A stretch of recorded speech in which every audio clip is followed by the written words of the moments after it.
We have time for a brief question. The honourable member for Timmins James Bay. Well, talk about they think people are soft in the head when they figure people have no memory.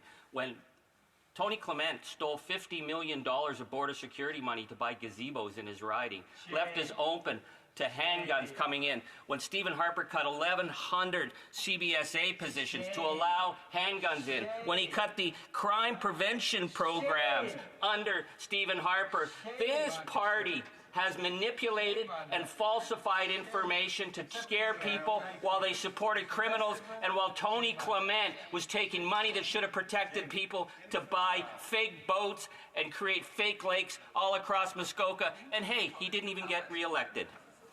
The honourable member for Kildonan St. Paul, a brief answer. It's really interesting to see the arrogant tone from that member when every step of the way he's voted in favour of soft on crime legislation that's cost the lives of women, children and innocent people across this country because of his efforts to support the Liberals, Madam Speaker. Order. The honourable member for Timmins James Bay. Madam Speaker is very aware of the rules, but accuse a member of being responsible for the murder of women is very inexcusable. I'd ask the member to withdraw and apologize to the House.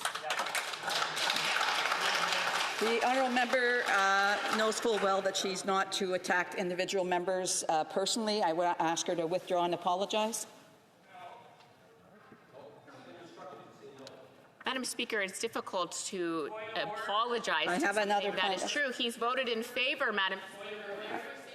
I have another point of order. The honourable member for Timmins James Bay. When the Speaker asks someone to withdraw a heinous remark like that, they don't get to debate.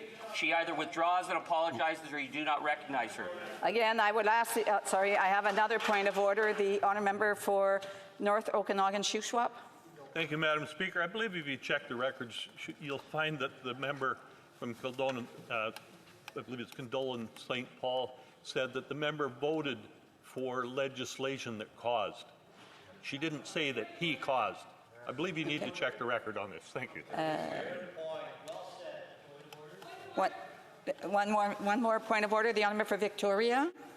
Madam Speaker, the member accused another member in this House of being responsible for the deaths of women and children. That is inexcusable. The member needs to withdraw and apologize unequivocally. Hear, hear. Hear, hear. Withdraw and apologize.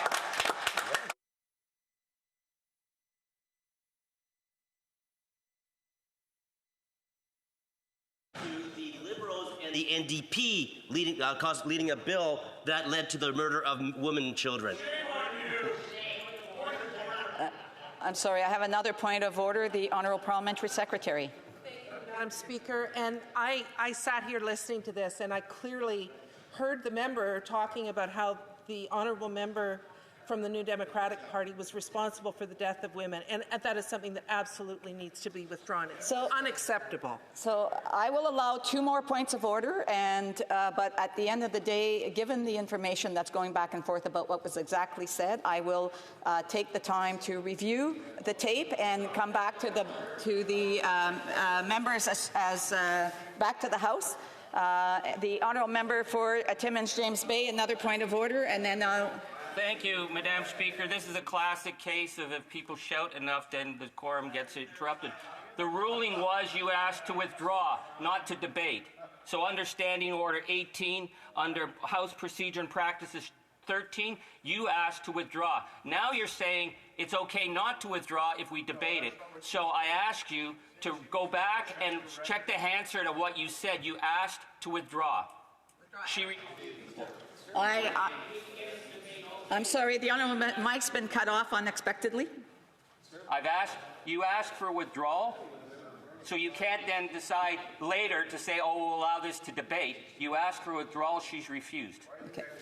The honourable member for Skeena-Balclay Valley.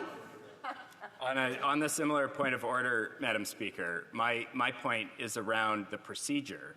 Now, I've listened to similar points of order in the past, and the practice, if not the rule, has been that when the Speaker makes a ruling on a point of order, that ruling is dealt with prior to hearing other points of order. What happened in this case is that you heard the point of order, you ruled on it, and then, Madam Speaker, you heard several other points of order that were actually, some of them possibly, points of debate on that point of order. So if you reverse your ruling on the point of order and do not require the withdrawal and apology, I think it sets a very dangerous precedent for this House, and we're going to continue to decline into disorder in debates, which isn't serving anyone. So I'd ask you to follow your first ruling and uphold the rules of the House. Thank you.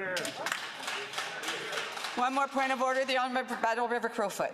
Thank you very much, Madam Speaker. Despite the attempts to silence a strong Conservative woman in this House, I would note yesterday that that the Speaker in the chair did entertain from the New Democratic Party a challenge to a ruling that had been made the previous day. So, Madam Speaker, the precedent was set yesterday that challenges to a ruling could be in fact challenged, and it was the NDP that championed it yesterday. So let's let the member, my colleague from Manitoba, finish her speech, and if the other members of this place that are offended by the consequences of their votes, then they can enter into it in the context of Q's and C's or debate later on. But let's get back to work so we can stand up for victims.